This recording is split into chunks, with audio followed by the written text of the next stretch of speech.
गल करांगे पंजाब दे मौसम दी, जिथे मौसम विभाग दे वल्लों कई जिलियां दे विच शीत लहर की संभावना जताई जा रही है। जे गल की जाए तो बीते कल फरीदकोट ते बठिंडा सब तो ठंडे रहे ने, जिथे तापमान 3.2 ते 3.8 डिग्री सैल्सियस तक रिकॉर्ड किया गया। अज भी बठिंडा, फरीदकोट, फिरोजपुर, मुक्तसर साहब, फाजिलका, मोगा ते जलंधर के कुछ इलाकों के विच शीत लहर की संभावना है। हिमाचल प्रदेश के भी मौसम विभाग के वालों कुछ हिस्सों के धुंध का येलो अलर्ट जारी किया गया है। 7 दिसंबर को उपरी इलाकों के हल्की बारिश की संभावना भी जताई जा रही है। तो हिमाचल के भी मौसम विभाग के वालों येलो अलर्ट जारी किया गया है। तो पंजाब के भी शीत लहर का लगातार कहर जारी है। तो फरीदकोट ते बठिंडा सब तो ठंडे इलाके रहे ने। तो लगातार शीत लहर का कहर जारी है। उत्तर भारत के लगातार मौसम बदल रहा है। तो शीत लहर ने पंजाब दे विच लोग ठारे ने।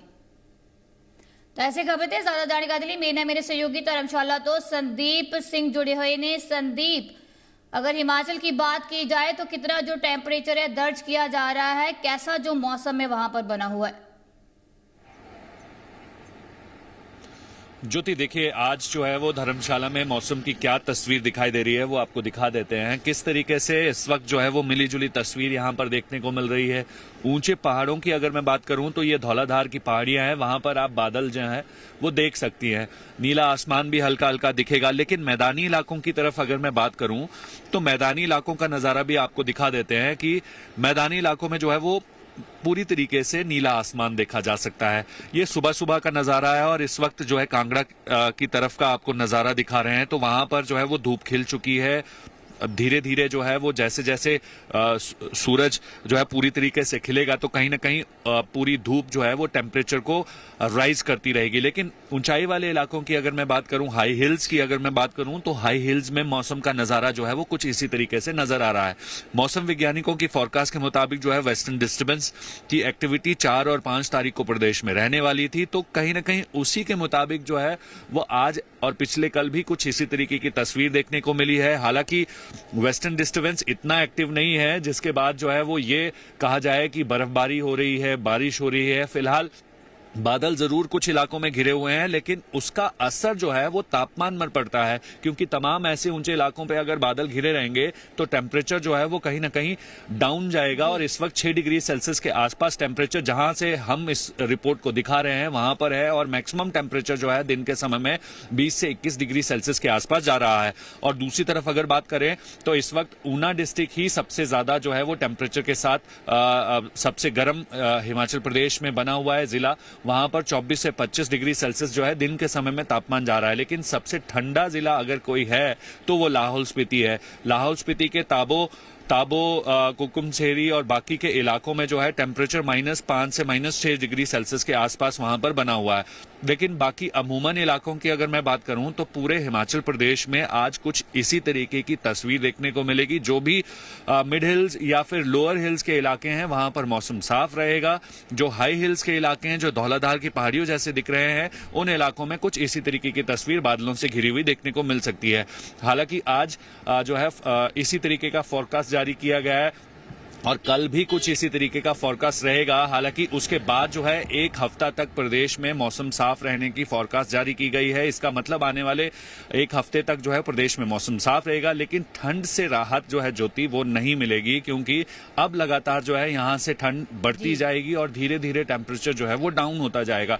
बस इंतजार ये किया जा रहा है कि वेस्टर्न डिस्टर्बेंस की एक्टिविटी थोड़ी और सक्रिय हो और तीव्रता हो और प्रेसिपिटेशन जो है वो अच्छी होनी चाहिए, ताकि मैदानी इलाकों में भी बारिश रहे और ऊंचाई वाले इलाकों में भी बर्फबारी का दौर जारी रहे, जिससे ठंड से राहत तो नहीं मिलेगी, लेकिन शुष्क मौसम में जो बीमारियां होती हैं उससे राहत जो है वो लोगों को मिलना जरूरी है। क्योंकि पिछले कुछ दिनों से लगातार मौसम जो है वो साफ बना हुआ है प्रदेश में, जिसकी वजह से लोगों को ठंड जो है वो ठिठुरने पर मजबूर कर रही।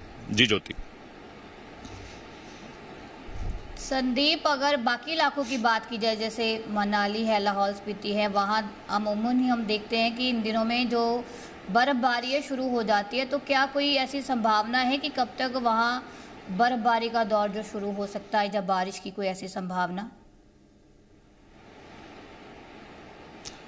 ज्योति देखिए, अगर लोकल क्लाउड प्रेसिपिटेशन हो तो मनाली के साथ जो है वो रोहतांग दर्रा और उसके साथ लगभग 12 पहाड़ियां रहती हैं जो पूरी तरीके से लाहौल स्पीति और कुल्लू वैली को जो है बीचों बीच कट करती है। जो भी हवाएं वहां से गुजरती हैं तो सबसे पहले इन पहाड़ों से टकराती है। यही वजह है कि इस पहाड़ी के आसपास के इलाकों में जो है लोकल क्लाउड फॉर्मेशन भी हो या फिर वेस्टर्न डिस्टर्बेंस हो, वो सबसे ज्यादा इफेक्टिव रहती है और इन इलाकों में सबसे ज्यादा बर्फबारी होती है।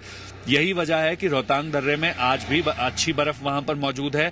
राहत की बात यह है कि सैलानियों को रोहतांग जाने की अनुमति दी जा रही है, लेकिन समय सीमा जो है वो बदल दी गई है। 9 से 12 बजे के करीब जो है वो रोहतांग की तरफ अप्रोच कर सकते हैं और 12 से 3 के बीच जो है वो रोहतांग से मनाली की तरफ आना पड़ेगा, क्योंकि ठंड की वजह से और वहां पर ब्लैक आइसिंग की समस्या की वजह से लोगों को सेफ तरीके से लाना ले जाना जो है प्रशासन की जिम्मेवारी है।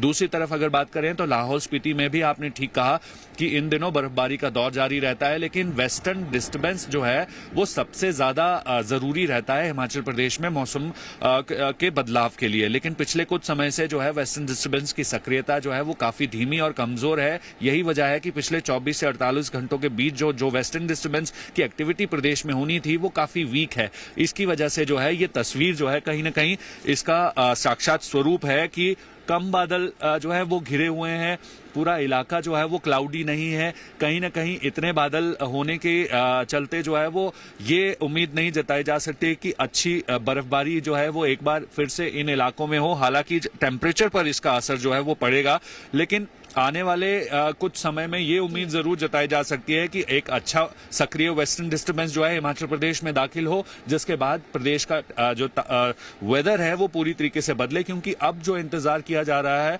वो मैदानी इलाकों में बारिश और पहाड़ी वाले ऊंचाई इलाकों का जो है वहां पर बर्फबारी का इंतजार किया जा रहा है। क्योंकि अगर सर्दियों में अच्छी बर्फबारी होती है तो कहीं ना कहीं ग्लेशियर्स को जो है ये संरक्षण देने का काम करती है। आपके वाटर रिसोर्सेज जो है वो और ज्यादा स्ट्रेंथन होते हैं, क्योंकि इन्हीं पहाड़ों से होकर जो बर्फ पिघलती है और बर्फ पिघलने से जो नदियों के स्वरूप में जो है मैदानी इलाकों तक, पंजाब तक, हरियाणा तक, दिल्ली तक और देश के दूसरे राज्यों तक जो नदियां पहुंचती हैं, तो कहीं ना कहीं पहाड़ों पर अच्छी बर्फबारी होगी, ग्लेशियर्स को अगर स्ट्रेंथन मिलेगी तो लंबे समय तक जो है वाटर रिसोर्सेज जो हैं वो सक्रिय रहते हैं। और बहुत सारे ऐसे इलाके हैं जहां पर पानी की बहुत समस्या रहती है। तो आप समझिए कि सर्दियों में होने वाली बर्फबारी जो है वो कितनी जरूरी है। पहाड़ अगर सुरक्षित रहेंगे तभी मैदान सुरक्षित हो सकते हैं। ज्योति जी जी, बहुत बहुत शुक्रिया संदीप ज्यादा जानकारी के लिए। तो दस दिए कि पंजाब ਅਤੇ ਹਿਮਾਚਲ ਪ੍ਰਦੇਸ਼ ਦੇ ਵਿੱਚ ਲਗਾਤਾਰ ਠੰਡ ਦਾ ਕਹਿਰ ਜਾਰੀ ਹੈ, ਤਾਂ ਪੰਜਾਬ ਦੇ ਵਿੱਚ ਸੀਤ ਲਹਿਰ ਲਗਾਤਾਰ ਜਾਰੀ ਹੈ, ਜਿਸ ਦੇ ਨਾਲ ਲੋਕ ਠਰ ਰਹੇ ਨੇ। ਤਾਂ ਲਗਾਤਾਰ ਤਾਪਮਾਨ ਦੇ ਵਿੱਚ ਜੋ ਗਿਰਾਵਟ ਹੈ ਉਹ ਦਰਜ ਕੀਤੀ ਜਾ ਰਹੀ ਹੈ।